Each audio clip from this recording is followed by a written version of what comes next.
ನಮ್ಮೂರು ಎದುರುಗಡೆ ಬಂದಾಗ ಇದರಲ್ಲಿ ಇದ್ದವರೆಲ್ಲ ನಮ್ಮವರೇ ಆದಾಗ ನಮ್ಮ ದೇಹಕ್ಕೆ ಕೂಡದೇ ಇದ್ರು ಅದಾಗಿ ಆಗಿ ಹೋಗ್ತದೆ.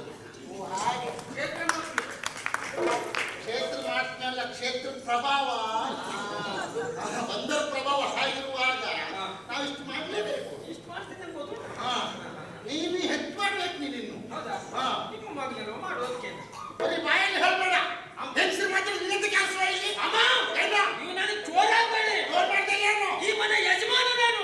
ಈ ಕೈಯಲ್ಲುಂಟು ಯಜಮಾನಿಕೆ ಬೇಕು. ಜಗಲಿ ಮೇಲೆ ಕೂತ್ಕೊಂಡು ಜಗಲಿ ಬಿಸಿ ಮಾಡ್ತಾ ಬಿಟ್ರು ಒಂದು ದಿವಸ ಒಂದು ಯಜಮಾನಿಕೆ ಮಾಡುತ್ತಿಲ್ಲ. ಬಾಯಲ್ಲಿ ಮಾತ್ರ ತಾನೇ ಯಜಮಾನ ಅಂತ ಹೇಳ್ತಾರೆ. ಇಲ್ಲಿ ಬಿಡು ಮಗ, ಅವ ಇದ್ದದ್ದೇ, ಅವನ ಸಮಸ್ಯೆ ಇಲ್ಲ. ಅಷ್ಟು ಎಲ್ಲರೂ ಕೂತ್ಕೊಳ್ತಾವ. ಆಗ್ಲಿ ಮಗ. ಓ ರಾಧಾ ರಾಧಾ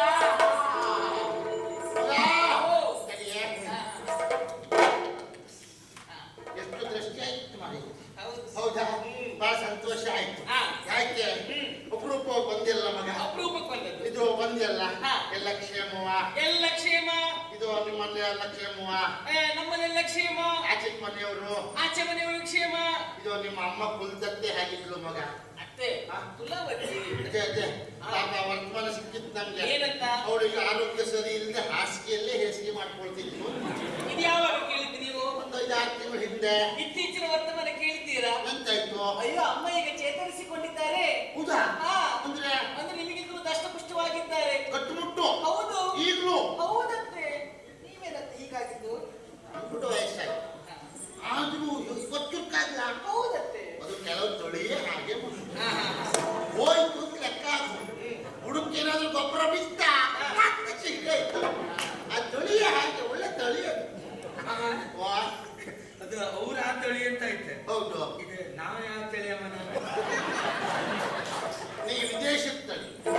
ಹೌದಾ? ಹೌದಾ? ತಮ್ಮ ಶಾಸನ ಮಾಡ್ತಾರೆ. ನಿಮ್ಮ ಅಮ್ಮ ಯಾವ ತಳಿಯೋ ಅದೇ ತಳಿ. ಅಮ್ಮ ಏನ ಚೋರ ಕಡೆ ನೀವು ಈ ಮನೆ ಯಜಮಾನ್. ಇನ್ನು ಬಾಯಿ ಬಿಟ್ಟು ಹೇಳಿಸ್ಬೇಡ. ಕೈ ತೋರ್ಸ ಸಾಕು, ಮತ್ತೆ ಮಾತಾಡೋದಿಲ್ಲ. ಇಲ್ಲೇ ಅಮ್ಮ ಅಂತೂ ಕ್ಷೇಮ ಅಂತ ಆಯ್ತು. ಅಮ್ಮ ಕ್ಷೇಮ. ರಾಧಾ ಓ ರಾಧಾ ಓ ನಿಮ್ಮ ಅಪ್ಪಯ್ಯ ಆಗಿದ್ರು ಮಗ.